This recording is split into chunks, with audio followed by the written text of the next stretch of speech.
Mon histoire commence avec Genesis, la société qui a envoyé 6 astronautes dans un voyage aller simple vers Mars. Ils ne venaient pas seulement pour visiter, mais pour rester sur Mars pour toujours, afin de fonder la première colonie humaine.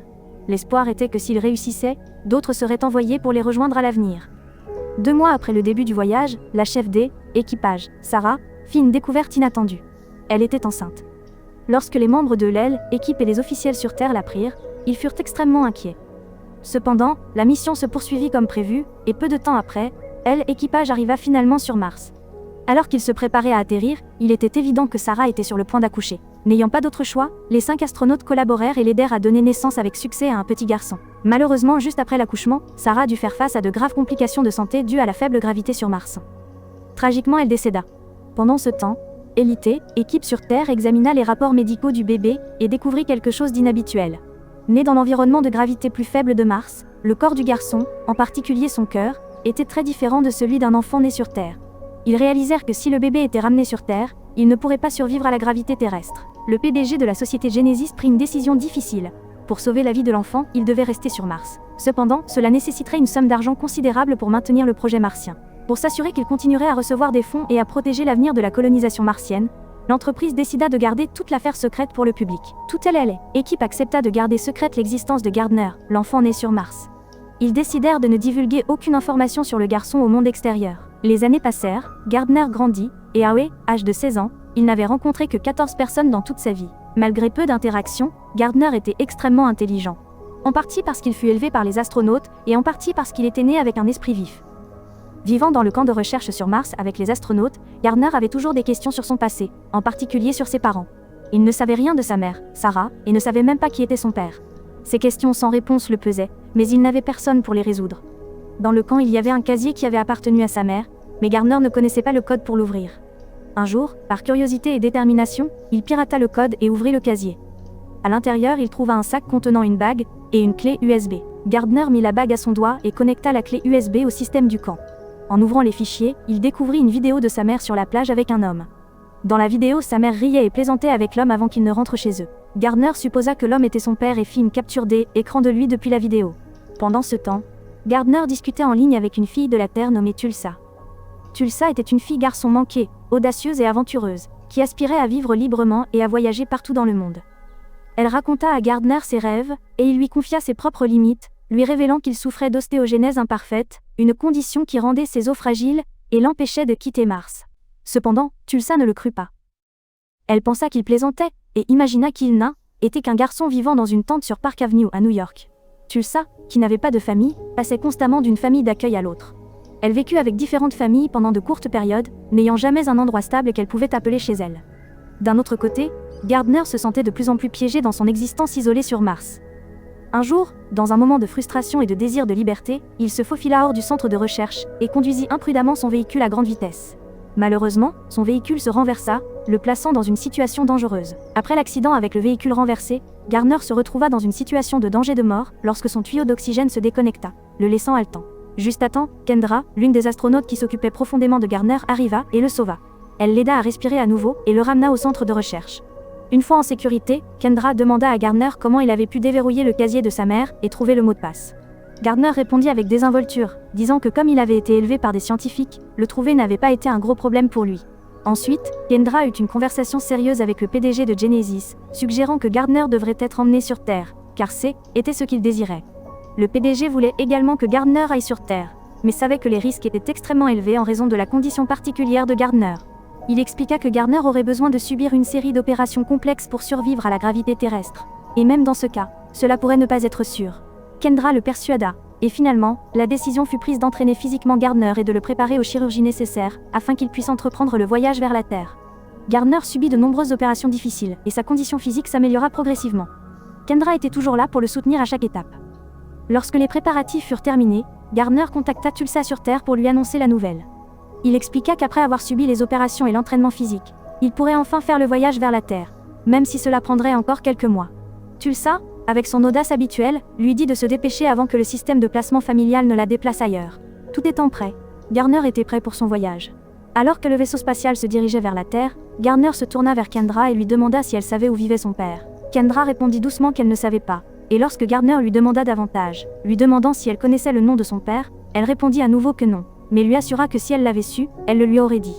Lorsque Gardner arriva sur Terre, il subit des examens médicaux supplémentaires, mais les résultats ne lui furent pas favorables. Il était clair qu'il pourrait être renvoyé sur Mars, ce qui le déçut. Avant qu'il ne puisse agir, Gardner décida de s'échapper. Pour la première fois, il ressentit la joie d'être vraiment libre, courant à la surface de la Terre. Il essaya de sauter comme il l'avait fait sur Mars, s'attendant à sauter haut en raison de la gravité plus faible à laquelle il était habitué.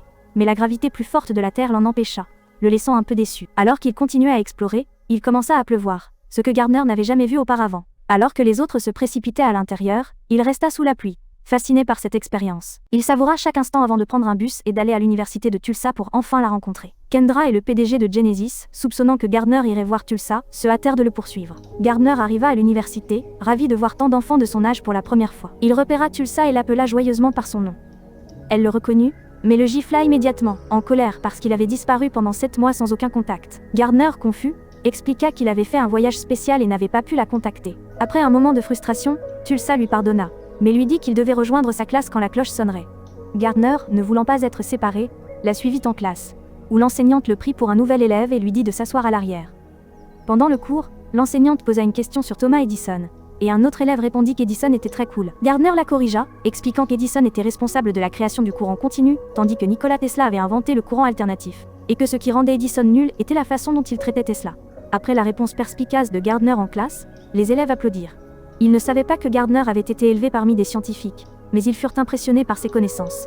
Lorsque le cours se termina, Tulsa confronta Gardner, exigeant la vérité. Elle lui demanda « D'où viens-tu réellement ?» Gardner répondit « De Mars. » Tulsa rit d'incrédulité, pensant qu'il plaisantait. Gardner insista, expliquant que sa mère était décédée à sa naissance, et qu'il était maintenant sur Terre pour trouver son père. Il montra à Tulsa une photo de son père, mais admit qu'il ne savait pas par où commencer ses recherches. Tulsa, sentant sa sincérité, accepta de l'aider, et ils décidèrent de chercher son père ensemble. Ils se rendirent chez Tulsa pour prendre de l'argent pour leur voyage. Cependant, le PDG de Genesis et Kendra, qui avaient suivi Gardner, apparurent. Ils avertirent Gardner que sa santé se détériorait et insistèrent pour qu'il retourne sur Mars avec eux avant qu'il ne soit trop tard. Gardner, déterminé à trouver son père, refusa et s'enfuit. Kendra et le PDG de Genesis le poursuivirent en voiture. Alors qu'ils approchaient, Tulsa arriva dans un vieil hélicoptère qu'elle avait trouvé près de chez elle. Bien qu'elle ne sache pas bien le piloter, elle et Gardner s'échappèrent quand même. Cependant, en plein vol, l'hélicoptère tomba en panne de carburant, ce qui entraîna un atterrissage difficile. Ils eurent juste le temps de sauter avant que l'hélicoptère ne s'écrase contre un vieil entrepôt, provoquant une énorme explosion. Kendra et le PDG de Genesis paniquèrent en voyant l'explosion, craignant le pire, mais découvrirent rapidement que Tulsa et Gardner avaient sauté en toute sécurité. Saisissant l'occasion, Tulsa et Gardner s'enfuirent des lieux et louèrent une voiture pour poursuivre leur voyage. Gardner était rempli d'émerveillement et d'excitation en découvrant la Terre pour la première fois, stupéfait par tout ce qui l'entourait. En chemin, ils croisèrent un cheval, ce qui effraya Gardner, car il n'en avait jamais vu auparavant. Tulsa était à la fois amusé et choqué, luttant toujours pour croire l'histoire de Gardner sur son origine martienne. Gardner n'avait qu'une photo de son père, mais pas d'adresse. Cependant, il avait aussi la bague de sa mère. Lorsque Tulsa chercha la bague en ligne, elle découvrit qu'il s'agissait d'une alliance rare et spéciale. La recherche les mena à l'adresse du bijoutier qu'il avait fabriqué, et ils décidèrent de s'y rendre, espérant y trouver le père de Gardner. Pendant ce temps, Kendra reçut un appel urgent du médecin de Gardner. Les résultats des analyses sanguines de Gardner étaient alarmants. Son cœur luttait pour faire face à l'atmosphère et à la gravité de la Terre. Le médecin avertit que la situation était critique, et que la vie de Gardner était en danger s'il ne quittait pas la Terre rapidement. Dévastés par la nouvelle, Kendra et le PDG de Genesis redoublèrent d'efforts pour retrouver Gardner et Tulsa, craignant pour la vie de Gardner. D'un autre côté, Gardner et Tulsa passaient le meilleur moment de leur vie, profitant de leur voyage ensemble. Ils achetèrent de nouveaux vêtements, une tente pour camper, et continuèrent leur aventure, ignorant le danger croissant. En chemin, leur relation s'approfondit, et ils devinrent beaucoup plus proches. Finalement, ils arrivèrent chez le bijoutier qui avait fabriqué l'alliance de la mère de Gardner. L'homme leur tendit une vieille facture, qui contenait une adresse. Avec ce nouvel indice, ils se dirigèrent vers cette adresse, remplis d'espoir. Cependant, pendant le trajet, la santé de Gardner se détériora soudainement. Son nez commença à saigner, et il tomba inconscient. Tulsa le conduisit en urgence à l'hôpital le plus proche, où les médecins furent stupéfaits par ce qu'ils découvrirent. Le cœur de Gardner était considérablement plus grand que la normale, et ses os avaient une structure totalement différente. Réalisant la vérité, Tulsa comprit que tout ce que Gardner disait sur son origine martienne était vrai. Son corps n'était pas fait pour survivre à la gravité terrestre. Quand Gardner reprit conscience, il exhorta Tulsa à quitter l'hôpital. Bien que Tulsa soit inquiète, Gardner insista sur le fait que les médecins ne pourraient pas l'aider.